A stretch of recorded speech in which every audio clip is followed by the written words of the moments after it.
اچھا عارف صاحب، آپ ذرا آتے ہیں. اب 2005 میں جب ہم NCA میں پڑھ رہے تھے اسکرین پلے رائٹنگ، پروفیسر وولفگینگ لینگسفیلڈ تھے جرمنی سے. جی تو اس وقت آپ نے ہمیں آ کے پڑھایا، اور اس کے بعد اس زمانے میں ایک بات یہ چلی تھی کہ شاید پروفیسر کو یعنی وہاں سے فارغ کروانے میں بھی آپ کا کوئی ہاتھ ہے. نہیں میرا کیا ہاتھ ہونا تھا. اچھا اس کی وجہ ہے کہ میں تو اپنا کام کر رہا تھا، میرا ان کے کام سے کوئی تعلق نہیں تھا. جی جی. وہ ایسے اس طرح کی افواہیں اڑتی رہتی ہیں. وہ شاید ویسے کوئی NCA کی مینجمنٹ کا ویسے ہی جرمنی کے ساتھ کوئی معاملہ ہوا تھا، چونکہ ایک دوسرے ٹیل پاسو تھے، ان کے ساتھ بھی ان کا مسئلہ ہوا تھا. ہاں ان کا کوئی بڑے سطح پہ نا کوئی انتظامی معاملات تھے جن کا نہ ہم سے تعلق تھا، نہ اس میں کوئی ہمیں دلچسپی تھی.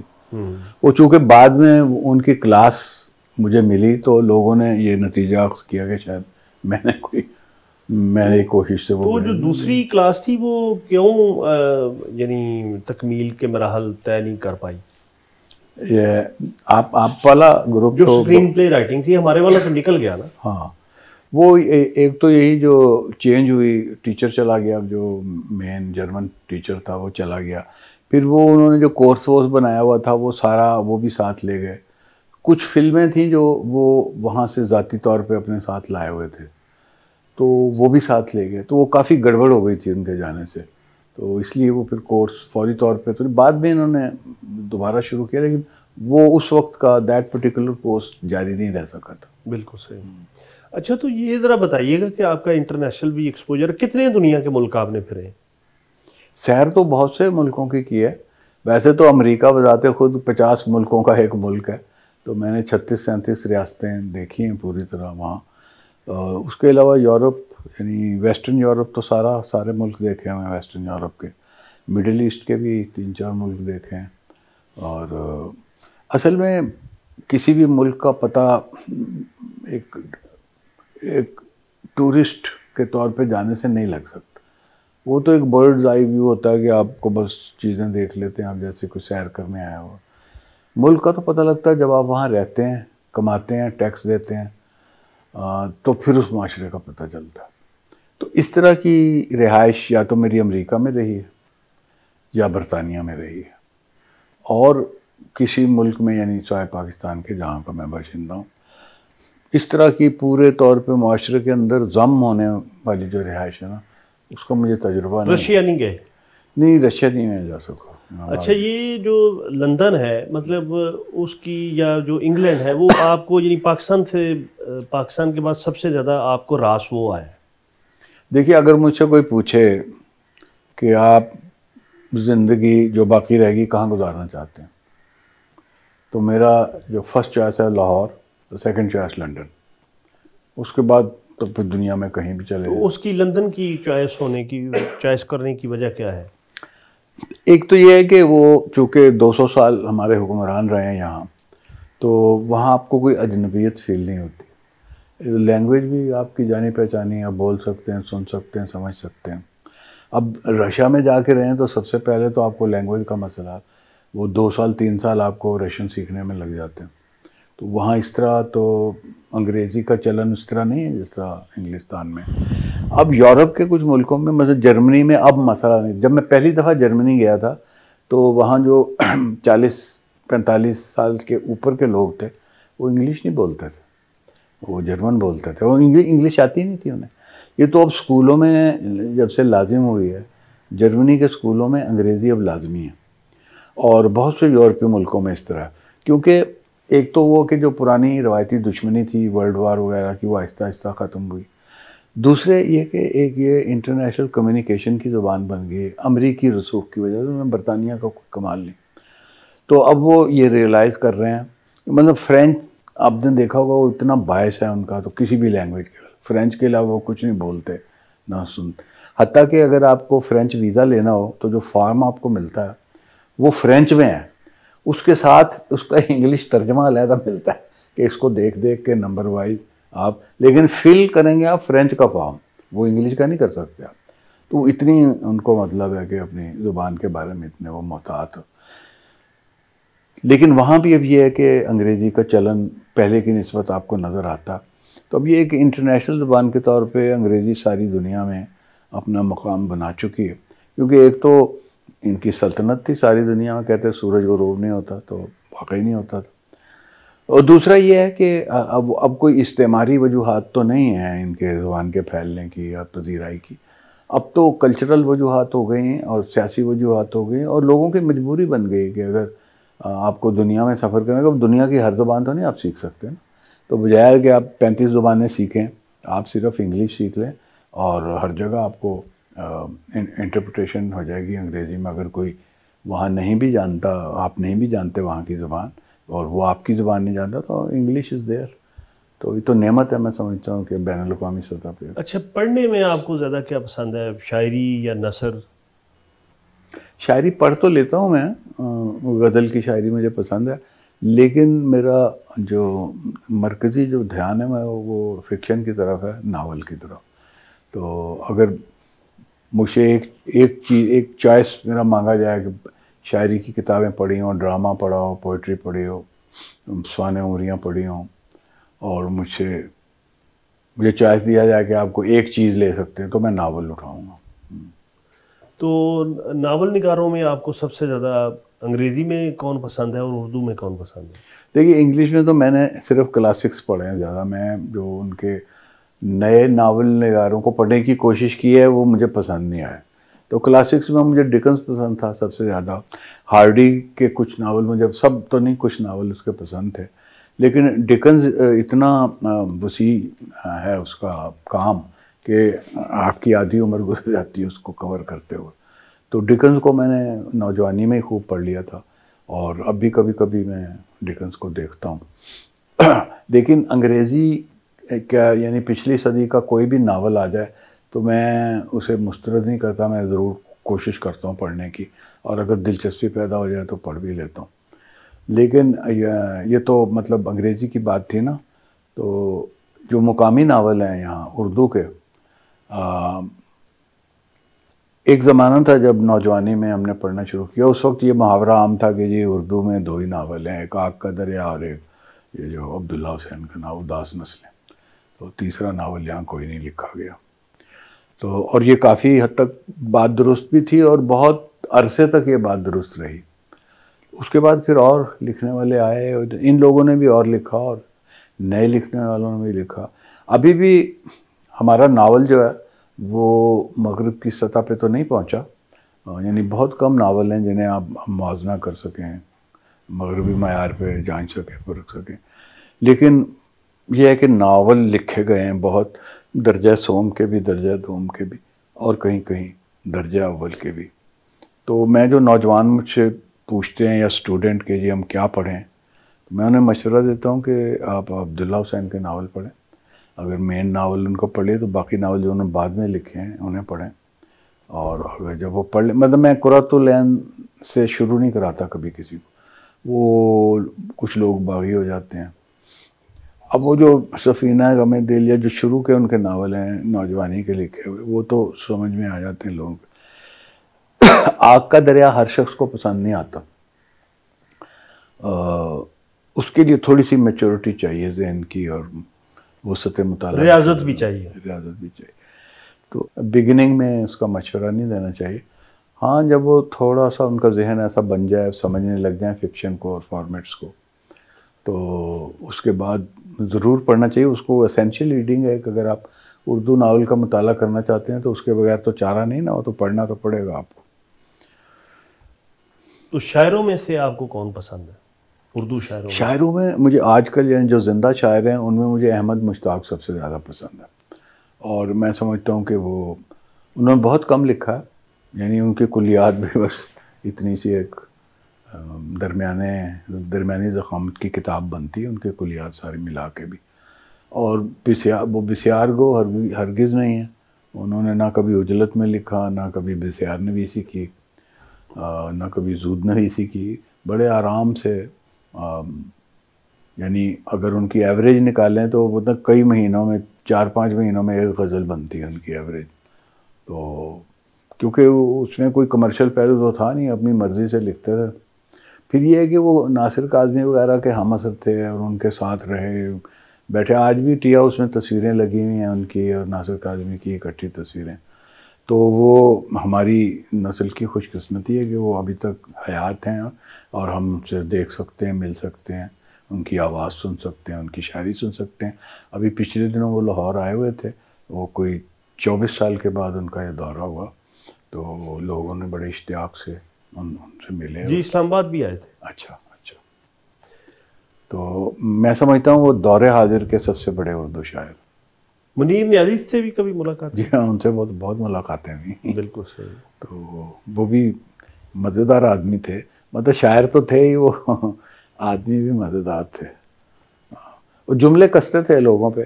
بلکہ اگر کوئی انسان تحقیق کرے اور لوگوں سے پوچھے کہ جی منیر نیازی نے آپ کے سامنے کوئی بات کی ہو، آپ سے کوئی بات کی ہو، تو وہ 1-2 جملے اس کو یاد آ جائیں گے ہر بندے کو. بالکل. ان کو جمع کیا جائے تو اقوال منیر نیازی ایک پوری کلیکشن بن سکتی ہے. بالکل صحیح.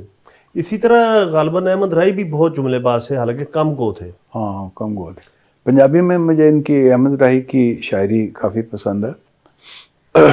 پنجابی میں نے ظاہر ہے اردو جتنی زیادہ تو نہیں پڑھی، لیکن جو پڑھی ہے ان کی جو ترنجن کتاب تھی وہ کسی زمانے میں میری فیوریٹ بک تھی اور میں اسے دیکھتا رہتا تھا. پھر جب مجھے پتہ لگا انہوں نے فلمی گانے بھی لکھے ہیں تو میں نے دیکھا کہ بڑا معیار ہے ان کے فلمی شاعری میں بھی.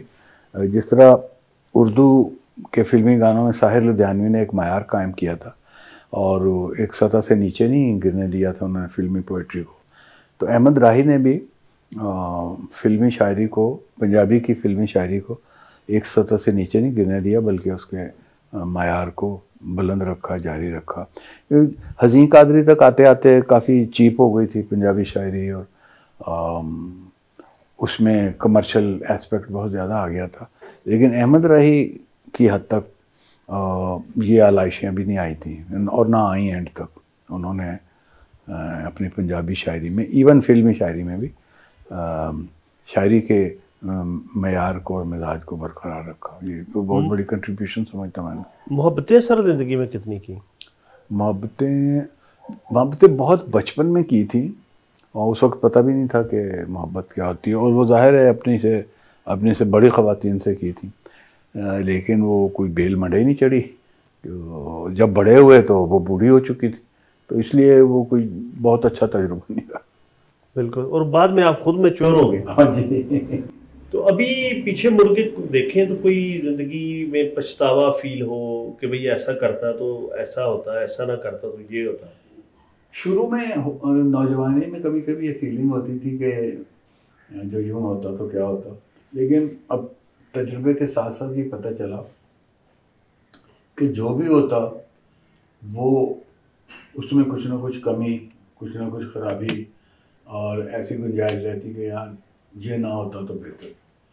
اب جو اس کا متبادل ہوتا وہ بھی 100% سوٹ تو نہیں کرتا. تو اس لیے میں سمجھتا ہوں کہ یہ جو اپروچ ہے نا، یہ سوچ، یہ صحیح نہیں ہے، کیونکہ ہوا وہی جو ہونا تھا اور آپ کے سوچنے یا طے کرنے یا اب فیصلہ کرنے سے کوئی چیز بدل نہیں سکتی.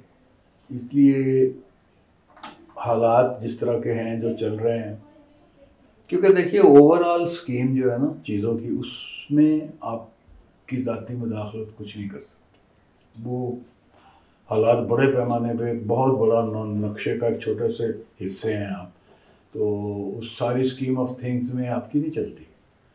تو اس کو برداشت کرنا چاہیے اور دیکھنا چاہیے. بس یہ سوچ لیجئے کہ اگر آپ پہ کوئی زد نہیں پڑ رہی حالات کی اور آپ کو زندہ رہنے کی اجازت ہے اور اپنی مرضی سے تھوڑا بہت محدود پیمانے پہ آپ کام بھی کر سکتے ہیں، تو اس کو غنیمت جانیے اور زندگی سے کوئی اس طرح کی بڑی توقع رکھنا کہ وہ آپ کی ہر خواہش پوری کر دے یا آپ کا جو آئیڈیل ہے زندگی کا وہ پورا آدرش آپ کا ہو جائے، یہ اس سے مایوسی پھیلتی ہے اور کچھ نہیں ہوتا. زندگی میں کوئی تفاخر کا لمحہ جو آپ کو فیل ہوا ہو کہ بھئی یہ بڑا زبردست؟ تفاخر کا لمحہ تو اس کے بارے میں تو سوچنا پڑے گا، لیکن خوشی کا لمحہ مجھے ایک نہیں بھولتا اپنا. جب میں نے زندگی میں پہلی دفعہ 2 پہیوں والی سائیکل چلائی تھی تو جو ایکسائٹمنٹ ہوئی تھی دل میں، وہ ایک ایسی ایکسائٹمنٹ تھی کہ پھر آج تک نہیں ہوئی، کسی بات پہ نہیں ہوئی، کسی فزیکل ایکشن پہ یا کسی ذہنی تسلی کے وقت وہ فیلنگ جو تھی نا سائیکل چلانے والی، وہ زندگی میں کبھی حاصل نہیں. یعنی وہ بیان نہیں ہو سکتی لفظوں میں. دل کس طرح بلیوں چل رہا تھا کہ میں نے 2 پہیوں کی سائیکل بیلنس کر کے چلا لی جینا باغ. اب تو سائیکل اندر لے جانے کی اجازت نہیں، اس وقت اندر سائیکل چلا سکتا. بالکل صحیح. تو یہ خوشی کا لمحہ مجھے کبھی نہیں بھولتا. بہت ہی ڈیپ ڈاؤن اس کو کوئی اثر ہوا میرے. آپ کو لگتا ہے کہ پاکستان میں کوئی فلم یا آرٹ کبھی گرو کرے گا اس طرح سے جس طرح کے کوئی ہمارے جو پروگریسو لوگ سوچتے تھے؟ جی میرا خیال ہے کہ ایسا ہوگا. اس کی وجہ یہ ہے کہ جو ایجوکیشن عام ہوگی اور جنرل معیار جو ہے نا ویور کا مسئلہ یہ ہوتا ہے کہ جب آپ کوئی چیز بناتے ہیں ویورز کے لیے بناتے ہیں نا، تو اگر ویورز فلم بنانے سے پہلے اصل جو کام ہے نا معاشرے میں وہ ہے ویورز تیار کرنا. جب ویورز تیار ہو جائیں پھر ان کے لیے فلم تیار کی. ہمارے یہاں جتنے تجربے ناکام ہوئے اس کی وجہ یہ تھی کہ فلم تو ہم نے بنا لی، اچھی بھی بنا لی، لیکن ویورز نہیں بنائے. تو پہلے ہمیں ویورز بنانا چاہیے. جیسے کہ سری لنکا میں ہوا تھا کہ انہوں نے یہ سب کمرشل فلمیں ہالی ووڈ کا سارا اسٹف سب ٹریش بند کر کے انہوں نے ایسٹ یورپ سے فلمیں منگانی شروع کی جو آرٹ موویز کے لیول کی فلمیں تھیں، اور کئی سال تک انہوں نے بند رکھا ٹریش جو تھا ہالی ووڈ کا. اور جب لوگوں کا معیار ایک بن گیا نا ایسٹ یورپ کی فلمیں دیکھ کے، پھر انہوں نے لوکل فلمیں بنائی اس معیار کی. وہ لوگوں نے پسند کی کیونکہ ان کا ذوق ڈیولپ ہو چکا. تو لوگوں کا ذوق ڈیولپ کرنا جو ہے نا یہ اصل مرحلہ یہ ہے. فلم بنانا کوئی مرحلہ نہیں. فلم تو بن گئی یا بنی بنائی لے لیں گے آپ. اچھی فلم یہاں بھی بن سکتی ہے، لوگوں نے کوششیں بھی کی ہیں پہلے، لیکن اس اچھی فلم کو دیکھے گا کون؟ اس کا مطلب ہے کہ پہلے آپ کو دیکھنے والا چاہیے. جب دیکھنے والے موجود ہوں گے پھر آپ فلم بنائیں گے تو وہ چلے گی، کامیاب بھی ہوگی اور آپ حوصلہ افزائی ہوگی اور آپ پھر نئی فلم اور بنائیں گے اس طرح. تو میرا خیال ہے ہمارا سب سے بڑا مسئلہ جو ہے وہ ویورز کی ٹریننگ، ویورز پیدا کرنا. فلم بعد کی بات ہے. پہلے آپ ویورز پیدا کیجئے، فلم دیکھنے والے پیدا کیجئے، ان کو ٹرین کیجئے، انہیں بتائیے اچھی فلم کیا ہوتی ہے، انہیں اچھی فلمیں دنیا کی لا کے دکھائیے تاکہ ان کے ذہن میں بھی معیار بنے فلم دیکھنے. وہ معیار جب بن جائے گا تو پھر آپ فلم بنائیں، اچھی فلم دیکھیں گے، لوگ کیوں نہیں دیکھیں. اچھا، زبانوں کا علم تو ظاہر ہے آپ کا جتنے بھی ہمارے اساتذہ ہیں وہ ان کو یہ ہوتا ہی ہے، لیکن یہ جہاں مسعود صاحب کے انٹرویو کے بعد مجھے پتہ چلا کہ آپ ماہر لسانیات بھی ہیں، تو وہ کس طرح ہے؟ ماہر لسانیات نہیں، بات یہ میرا ایک نقطہ نظر کافی پہلے بن گیا تھا کہ اگر میں اردو کا دعویٰ کر، یہ کوئی بھی شخص جو اردو جاننے کا دعویٰ کرتا ہے اس کے لیے بیسک ہندی، بیسک فارسی اور بیسک عربی جاننا ضروری ہے. جب یہ نقطہ مجھے حاصل ہو گیا تو پھر میں نے سب سے پہلے فارسی کی بیسکس پڑھی، بیسکس سے کچھ زیادہ پڑھ لیا. عربی مشکل زبان تھی، اس کی بھی بیسکس میں نے پڑھی، اور خاص طور پہ جو ڈاکٹر بارکر کی کتاب تھی اس میں مجھے ریلیونٹ حصے، یعنی عربی کے وہ حصے جو اردو سے جن کا تعلق ہے یا عربی کی وہ کنسٹرکشن جو اردو میں آ گئی، وہ انہوں نے الگ سے ڈسکس کی ہوئی. تو اس کتاب کا مجھے بہت فائدہ ہوا. تو عربی کی بیسکس دیکھی، اور ہندی میں نے یہاں پہ اس کا کوئی انتظام تو نہیں تھا سکھانے کا، لیکن اپنے شوق سے میں نے پڑھی اور سیکھی، اور اس کے جو خاص طور پہ جو وربز ہیں ہمارے وہ سارے ہندی سے آئے ہوئے ہیں تو ان کا مطالعہ کیا. تو ان 3 زبانوں کے بیسک مطالعے کے بعد ہی آپ دعویٰ کر سکتے ہیں کہ آپ اردو کے رائٹر ہیں، آپ اردو جانتے ہیں، آپ اردو پڑھا سکتے ہیں. اس کے علاوہ تو لسانیات ہے سچ، تو مطلب میرے پاس کوئی لسانیات کی ڈگری نہیں سوائے ایک ڈپلومہ کے جو میں نے امریکہ میں کیا تھا. لیکن یہ ہے کہ لسانیات کے بارے میں کیونکہ میں ان زبانوں سے واقفیت حاصل کرنا چاہتا ہوں، یہ میں نے زبانیں پڑھی. اب زبان پڑھنے کے کئی طریقے ہو سکتے ہیں. ایک تو روایتی طریقہ ہے جو مولویوں والا اور ڈنڈے والا، اور اس سے کچھ حاصل نہیں ہوتا. دوسرے جو لسانیات نے بیان کیے ہیں طریقے لینگویج سیکھنے کے، وہ بہت سائنٹیفک اور بہت کارآمد ہے. تو وہ جب میں طریقہ پڑھ رہا تھا تو مجھے لسانیات میں دلچسپی پیدا ہوئی. تو پھر میں نے بیسک لنگوسٹکس جو تھی وہ اپنے طور پہ پڑھی. اس کے اردو میں تو ابھی کام نہیں ہوا اتنا، صرف انڈیا میں وہ گیان چند جین کی کتاب ہے، وہ میں نے کافی عرصہ پہلے خرید لی تھی اور پڑھ بھی لی تھی. لیکن انگریزی میں بہت کام ہوا اور ہر پہلو پہ کام ہوا لنگوسٹکس.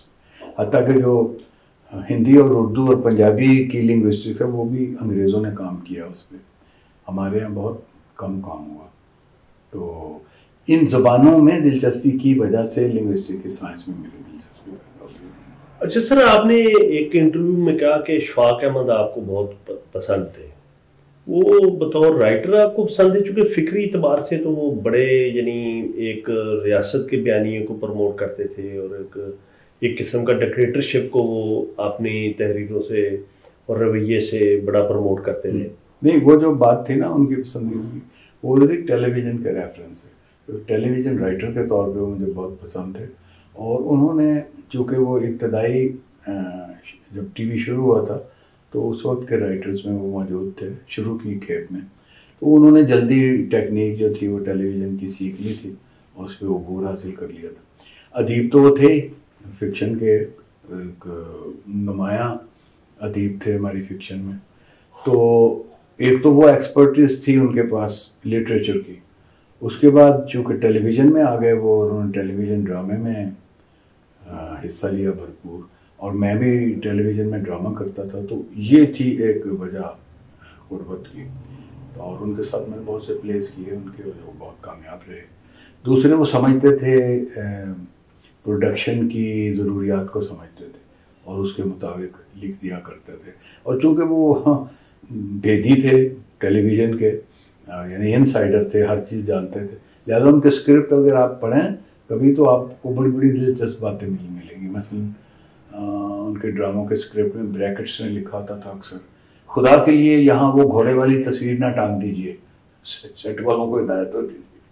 اور یہ لگا وہ کہ وہ لڑکا ٹیپ ریکارڈر لے کے داخل ہوتا تھا، آگے بریکٹ میں لکھا یہ بچہ جمہورہ قسم کا چھوٹا سا جیبی ٹیپ ریکارڈر نہیں، بڑا ٹیپ ریکارڈر چاہیے.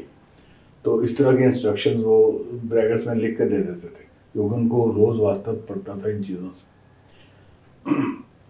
تو ویسے تو بڑے یعنی جو ان کا ایک ٹریڈ مارک افسانہ گڈریا، بعد میں اس سے بھی وہ طائب ہو گئے تھے. آخری عمر میں وہ بالکل بدل گئے تھے، اور انہوں نے ایک نیم مذہبی سا رویہ اپنا لیا تھا. اس پہ بھی کافی بات چیت اور لے دے اور بحث ہوتی رہتی تھی. لیکن میرا تعلق جو تھا نا وہ ان کے ادبی اور فکشن والے حصے سے تھا، اور اس سے میں مطمئن تھا اور میں خوش تھا.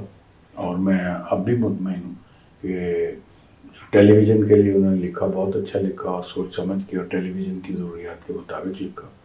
اور وہ فرمائش بھی پوری کر دیتے تھے. کبھی اگر ڈرامے میں کسی خاص چیز کی فرمائش کرتے تھے، مثلاً یہ کہ جی ہمارے پاس بجٹ نہیں ہے مری جانے کا، وہ مری کا سین لاہور میں انہوں نے تبدیل کر. اب یہ وہی کر سکتے تھے، اور جو جس رائٹر کو دسترس ہوتی پوری اپنی ٹیکنیک پہ، وہ پھر اس طرح کی چینجز بھی کر دیتے، تو اس لیے وہ پاپولر بھی تھے. لیکن اپنے ڈراموں میں بہت یہ جو تصوف اور بے عملی اور اس طرح کی چیزوں کو جوڑ کے تاکہ ڈکٹیٹرشپ، یہ آخری دنوں کی بات ہے، شروع میں ایسا نہیں تھا. یہ جو ان کے آخری دن اور ڈرامے کا جب سلسلہ شروع ہوا تو اس میں پھر وہ تصوف آ گیا. میں چونکہ ان دنوں پروڈیوس کر رہا تھا ان کے پلیز بھی، تو مجھے خود یہ بات پسند نہیں تھی کہ ہر پلے کے آخر میں بابا ایک تقریر کرتا، وہ کم از کم 7 صفحے کی تقریر ہوتی، چونکہ ہر ڈرامے میں وہی ہوتی تھی. تو اچھا، اب اشفاق صاحب کا یہ تھا کہ ان کا دہشت اتنی تھی کہ ان کا کوئی ایک لفظ بھی چینج نہیں کر سکتا، لوگ ڈرتے تھے. لیکن مجھے تو پتا تھا یہ تقریر پچھلے ڈرامے میں 5-5 6-6 صفحے نکال، تب ان کو پتہ بھی نہیں لگتا. میں نے 6-6 صفحے کی تقریر ان کی کاٹی ہوئی. تو ان کو بھی اعتماد تھا اور انہوں نے کبھی اعتراض، ان کو پتہ اس لیے نہیں چلتا تھا کہ باتیں تو وہی تھی. تو وہ سمجھتے ہیں کہ بچہ میں نے پچھلے پلے میں کہی ہوگی یا شاید اگلے پلے میں کہوں گا، اس میں شاید میں نے نہیں کی. میں تو نکال دیتا تو ایڈٹ کر کے چلاتا. نہیں سر، بہت شکریہ، بہت عنایت، آپ نے آج بہت بھرپور وقت دیا. تو انشاءاللہ العزیز زندگی رہی، بشرطِ زندگی پھر ملاقات ہوگی اور پھر گفتگو ہوگی. اللہ تعالیٰ آپ کو سلامت رکھے اور ہمیں بھی سلامت رکھے. ہاں نہیں، آپ تو ابھی جوان ہیں. چلیں، بہت شکریہ سر. اوکے، بہت شکریہ آپ کا، تھینک یو.